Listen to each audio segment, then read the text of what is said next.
Hello everyone, my name is Rahim and আজকে অনেক দিন পরে আমি পাবজি খেলতেছি। এখন রাত 12টা বাজে আর আমি 12টা বাজে পাবজি লাগাই দিছি। অনেক দিন পর হঠাৎ স্টার্ট করাতে আমি প্রথম দিক থেকে তেমন একটা ভালো পারফরমেন্স করতে পারিনি। আমি এতটাই খারাপ খেলতেছিলাম যে পরপর 3বার, লিটারালি 3বার আমি অ্যানিমের হাতে মারা খাই, তারপরে যা আমি একটা কিল করতে পারি। যদিও বলা যায় এই কিলটা ভাগ্য জোরে হয়ে গেছে, জাস্ট কেমনি জানি হয়ে গেছে। তারপরে হঠাৎ আমার নজর পড়ে আমাদের কিল কাউন্ট 7 এবং 8। তো এটা দেখে আমি একটু বেশি সিরিয়াস হয়ে যাই, তারপরেই ঠাস করে মারা খাই।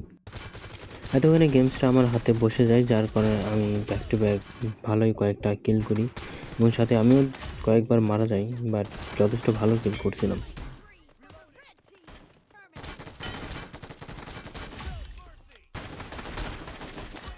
Sama man. Naku.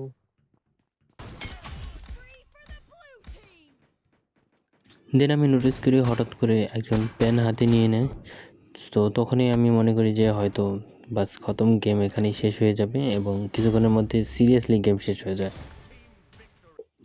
এখানে আমি 2 নাম্বার, 12টা কিলের সাথে 5টা কম্বো। অনেকদিন পরেই খেলতে আসছি, তো ওই হিসাবে পারফরমেন্স তেমন একটা খারাপ না।